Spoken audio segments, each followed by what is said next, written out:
రేపటి నుంచి రాష్ట్ర అసెంబ్లీ సమావేశాలు జరగనున్నాయి. కాళేశ్వరం కమిషన్ రిపోర్టు ఎజెండాగా సమావేశాలు జరగనున్నాయి. అసెంబ్లీ సమావేశాలకు అన్ని పార్టీలు రెడీ అయ్యాయి. పాఠశాలల నుంచి యూనివర్సిటీల వరకు ప్రతి విద్యా సంస్థలోనూ మెరుగైన బోధన కొనసాగాలని విద్యాశాఖ అధికారులను ఆదేశించారు సీఎం రేవంత్ రెడ్డి. విద్యాశాఖపై కమాండ్ కంట్రోల్ సెంటర్లో సమీక్ష చేశారు సీఎం.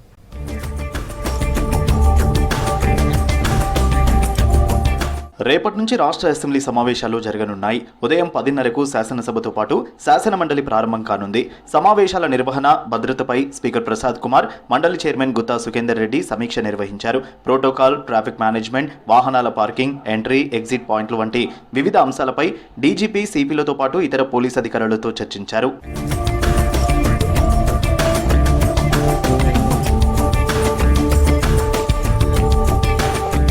మధ్యాహ్నం 1 గంటకు అసెంబ్లీ హాల్లో కేబినెట్ సమావేశం జరగనుంది. స్థానిక సంస్థల్లో బీసీలకు 42% రిజర్వేషన్లు ఇచ్చే అంశంపై చర్చించే అవకాశాలు ఉన్నాయి. ఇటు అసెంబ్లీ సమావేశాలకు అన్ని పార్టీలు రెడీ అయ్యాయి. కాళేశ్వరం కమిషన్ రిపోర్ట్ ఎజెండాగా సమావేశాలు జరగనున్నాయి. జస్టిస్ ఘోష్ కమిషన్ రిపోర్టుపై రాష్ట్ర ప్రభుత్వం ఏం చేయబోతోంది, ఎలాంటి నిర్ణయం తీసుకుంటుందోనని ఉత్కంఠ నెలకొంది.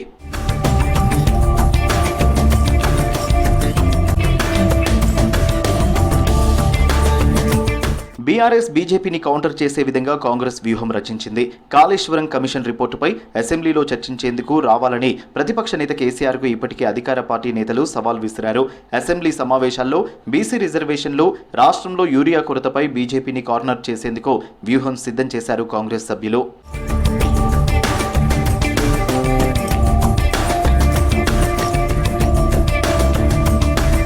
పాఠశాలల నుంచి యూనివర్సిటీల వరకు ప్రతి విద్యా సంస్థల్లోనూ మెరుగైన బోధన కొనసాగాలని విద్యాశాఖ అధికారులను ఆదేశించారు సీఎం రేవంత్ రెడ్డి.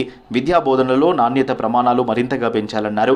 పాఠశాలలు, కళాశాలలు, ప్రొఫెషనల్ కోర్సులు బోధించే కళాశాలల్లో విద్యార్థులు, బోధన సిబ్బందికి ఫేస్ రికగ్నిషన్ తప్పనిసరి చేయాలని ఆదేశించారు సీఎం. ఫేస్ రికగ్నైజేషన్తో హాజరు శాతం మెరుగవడంతో పాటు ప్రొఫెషనల్ విద్యా సంస్థల్లో లోటుపాట్లను అరికట్టవచ్చన్నారు. విద్యాశాఖపై కమాండ్ కంట్రోల్ సెంటర్లో సమీక్ష చేశారు సీఎం రేవంత్ రెడ్డి.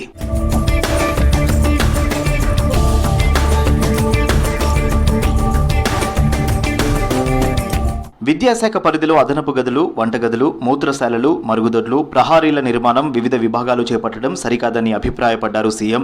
ఈ నిర్మాణాల నాణ్యత ప్రమాణాలు, నిర్మాణ పర్యవేక్షణ, నిధుల మంజూరు, జవాబుదారీతనానికి ఒకే విభాగం కింద ఉండాలన్నారు.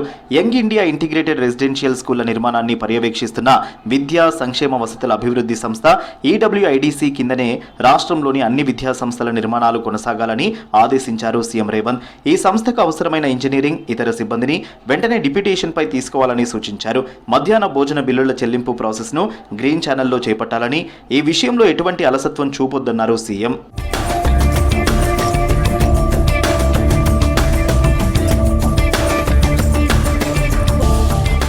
తెలంగాణలోని మహిళా కళాశాలలు, బాలికల పాఠశాలల్లో అవసరమైన వసతులు కల్పించాలని, మూత్రశాలలు, మరుగుదొడ్లు, ప్రహారీల నిర్మాణాన్ని వేగవంతం చేయాలని ఆదేశించారు సీఎం. కంటైనర్ కిచెన్లకు ప్రాధాన్యం ఇవ్వాలన్నారు. ప్రతి పాఠశాలలో క్రీడలకు ప్రాధాన్యం ఇవ్వాలని సూచించారు. అవసరమైతే కాంట్రాక్ట్ పద్ధతిన వ్యాయామ ఉపాధ్యాయులను నియమించే అంశాన్ని పరిశీలించాలని ఆదేశించారు. అమ్మ ఆదర్శ పాఠశాలల కింద పాఠశాలల్లో పారిశుద్ధ్య పనులకు సంబంధించిన బిల్లులు తక్షణమే విడుదల చేయాలన్నారు. సంక్షేమ గురుకుల పాఠశాలల్లోని బాలికలకు వివిధ అంశాలపై కౌన్సిలింగ్ ఇచ్చేందుకు మహిళా కౌన్సిలర్లను నియమించాలని సూచించారు. విద్యారంగంపై పెడుతున్న ఖర్చును తాము ఖర్చుగా కాకుండా పెట్టుబడిగా చూస్తున్నామన్నారు సీఎం.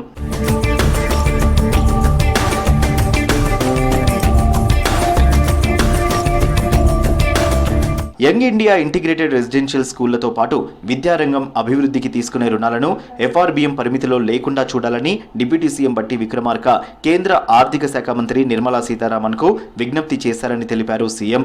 ప్రభుత్వ విద్యా సంస్థల్లో చదువుతున్న వారిలో 90% పైగా బీసీ, ఎస్సీ, ఎస్టీ, మైనారిటీలో ఉన్నారని, ఈ విషయాన్ని నిర్ధారించేందుకు గత 10 ఏళ్లలో ప్రభుత్వ విద్యా సంస్థల్లో చదివిన వారి వివరాలపై నివేదిక రూపొందించాలని అధికారులను ఆదేశించారు సీఎం.